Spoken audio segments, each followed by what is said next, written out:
Aujourd'hui, en fait, je vais un peu passer à travers ma pratique, les projets et en fait l'évolution de la façon dont j'approche ce travail à travers le temps. J'ai fait partie de la première cohorte du programme multimédia à l'UQAM à la fin des années 90 et l'écosystème et le contexte a changé, évolué avec le temps, donc ma pratique aussi. Je me destinais à aller en cinéma. Et ce programme-là, c'est à faire. Et j'ai poursuivi par là. J'ai comme constamment essayé de créer en fait un pont entre cette passion pour ce médium-là, celui du cinéma, et le potentiel du numérique. Au début de ma pratique, en fait, ça se résumait principalement à faire des coquilles sophistiquées pour présenter du contenu ou de l'information.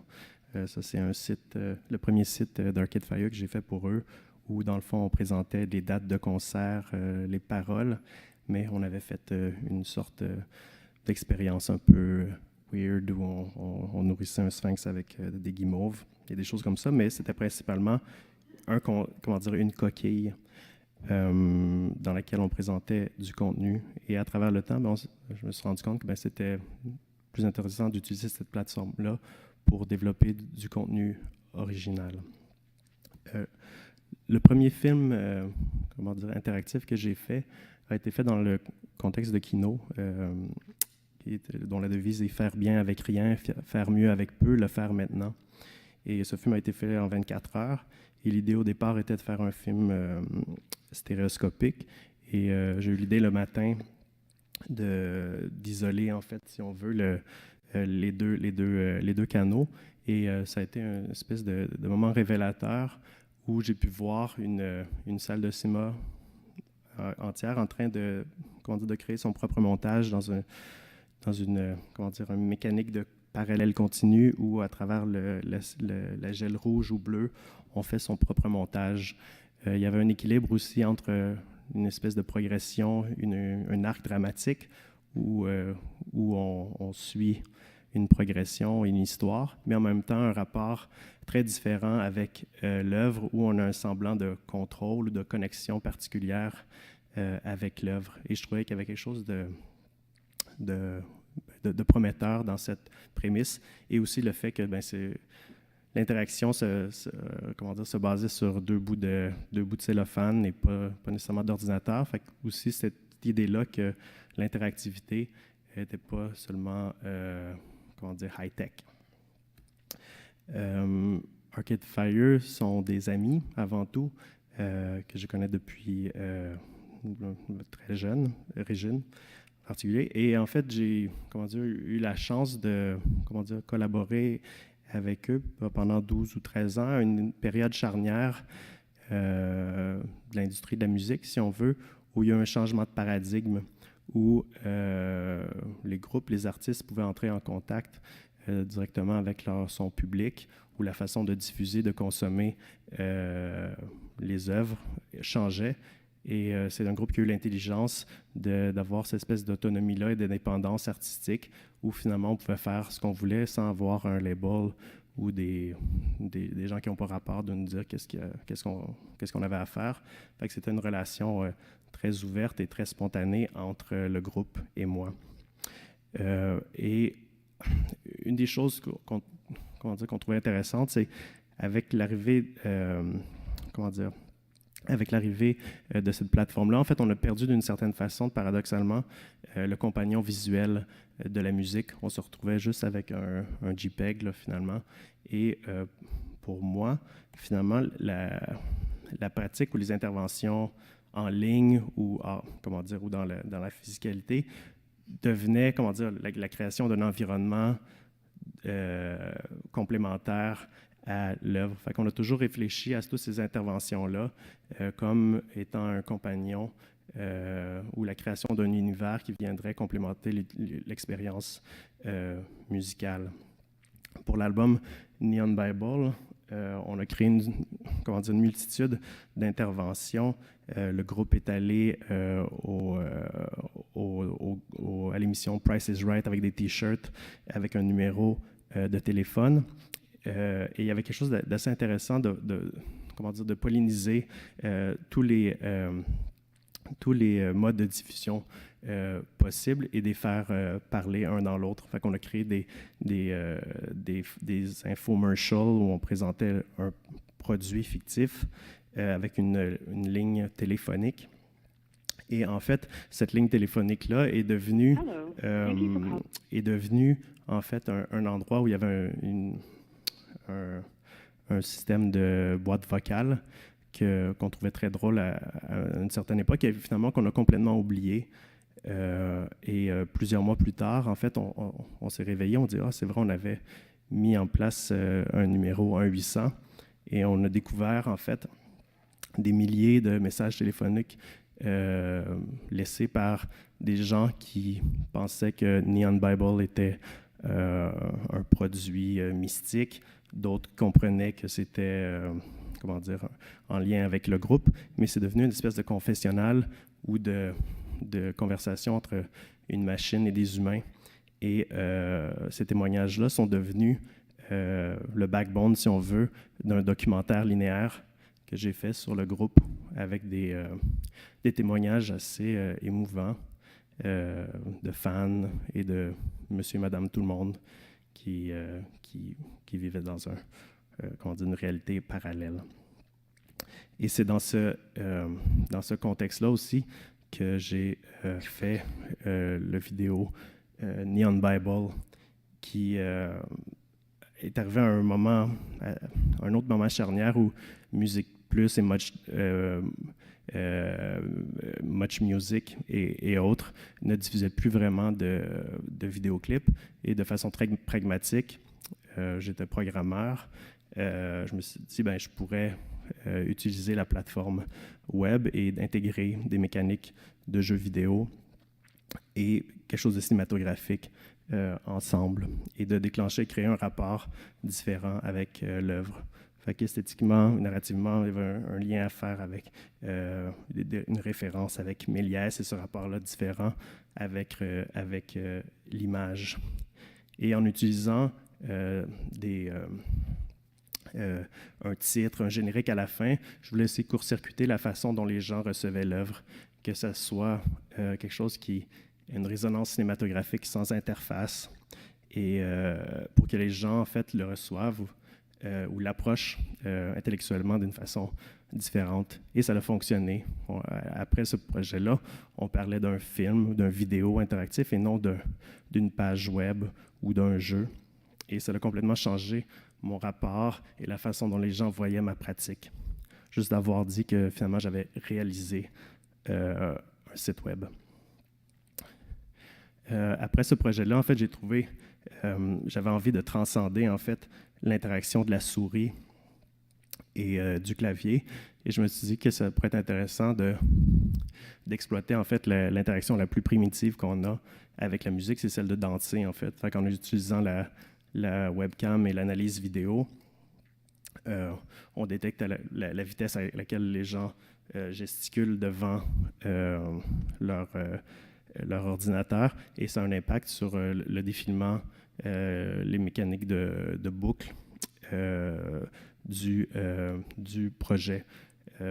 Référence au premier, encore une fois, des références au balbutiement du cinéma, des objets optiques où un rapport physique, des gestes ont une conséquence sur le défilement des images.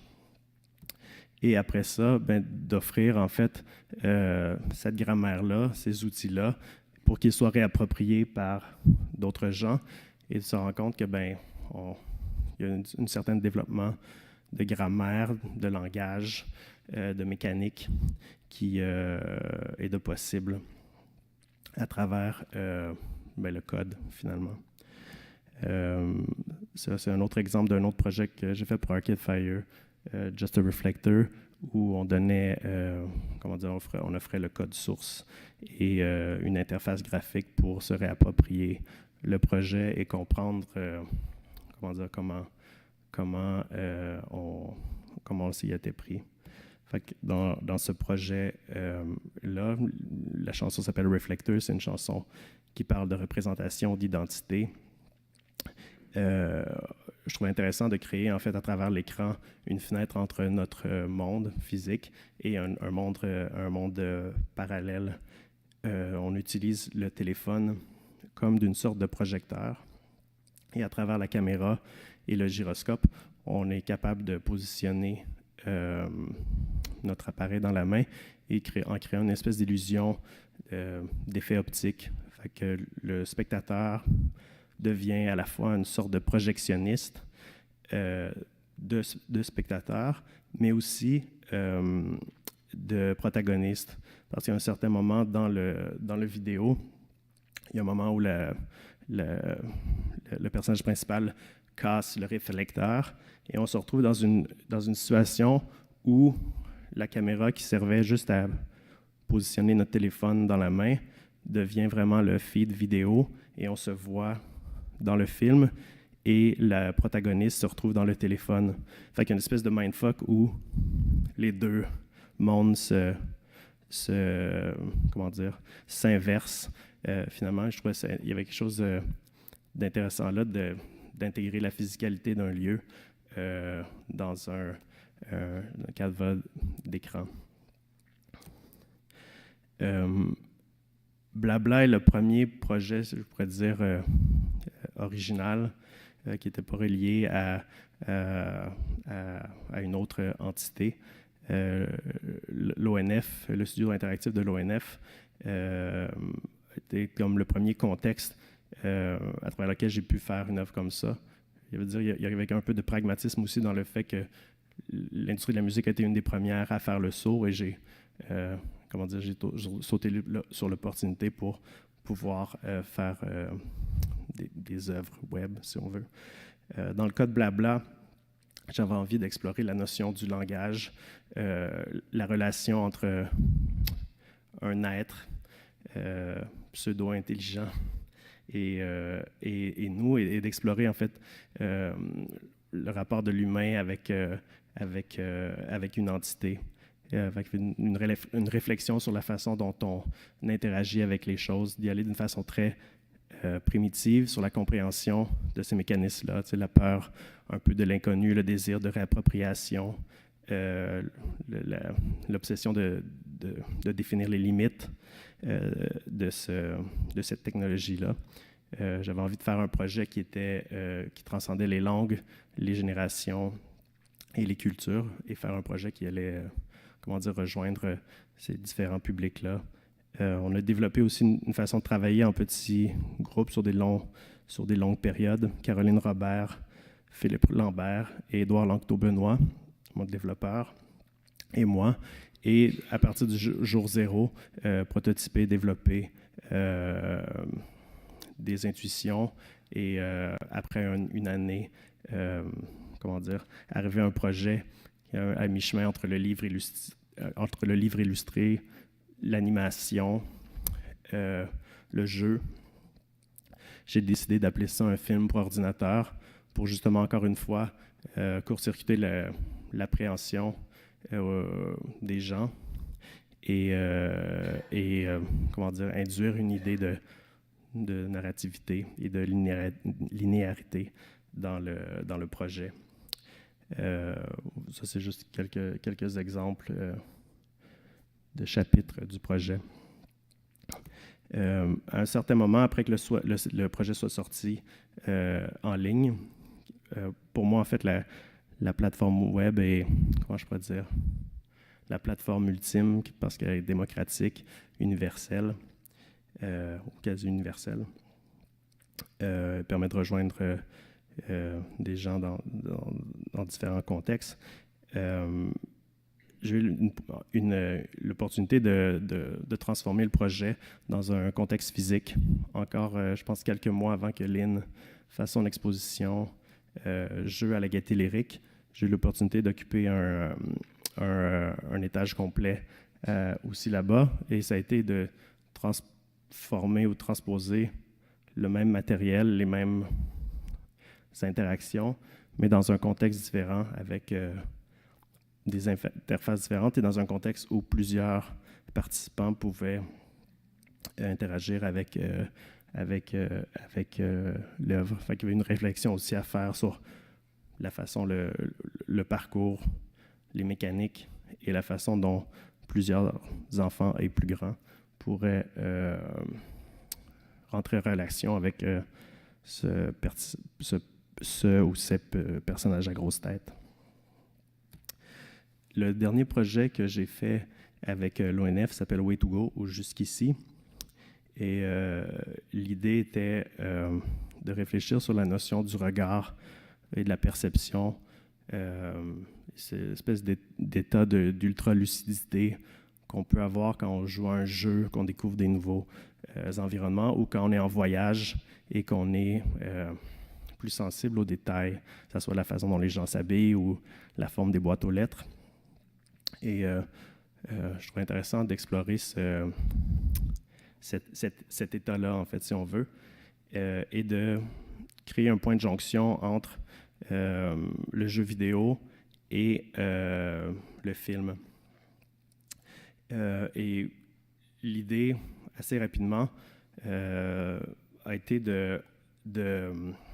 si on veut, de développer une technique de captation vidéo 360 et d'arrimer ça avec du mapping 3D. Fait qu'en fait, on se déplace dans une ligne de temps, mais on donne l'illusion en fait qu'on se déplace dans un espace physique.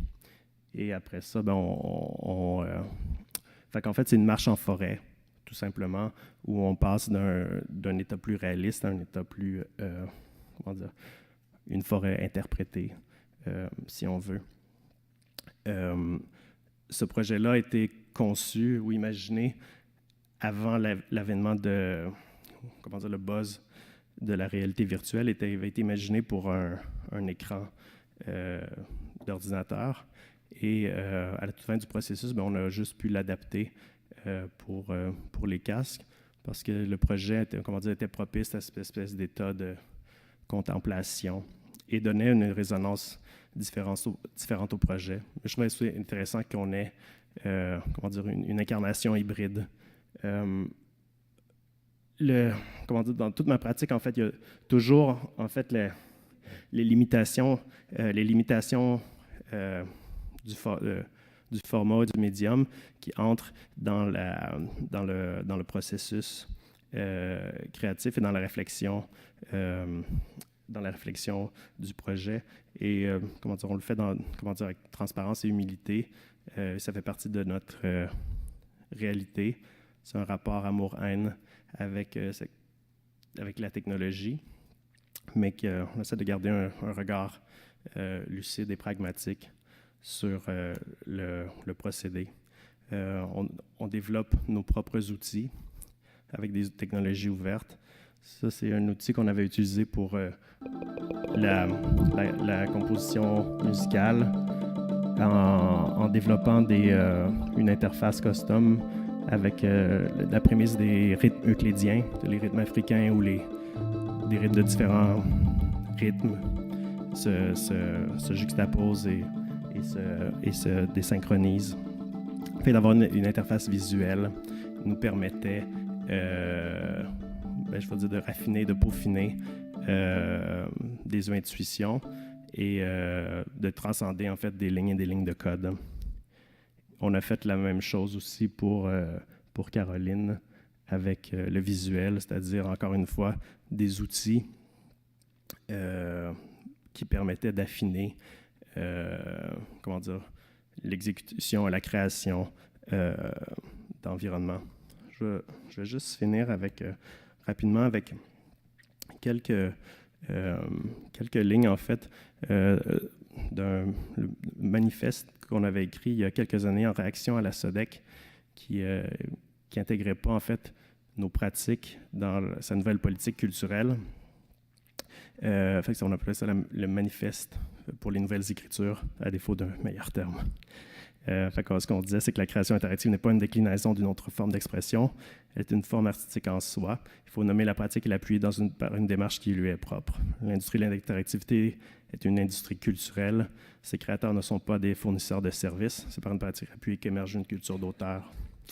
Scénariser un projet interactif, c'est aussi prototyper des idées artistiques et technologiques. Le code de programmation est un outil d'expression. Il faut créer les circonstances favorables à l'émergence d'une culture d'écriture interactive. L'acte de diffusion fait partie du geste de création. Le média créateur et diffuseur d'œuvres interactives d'auteur n'a pas encore vu le jour car le numérique est déjà sorti des écrans. Et les œuvres interactives doivent être conservées pour que les futurs créateurs numériques, sachant qu'ils s'inscrivent dans une lignée et une histoire propre. Et ça, c'était évidemment dans un contexte dirigé à la SODEC, qui est une entité qui supporte une industrie des entreprises culturelles. Alors voilà, merci.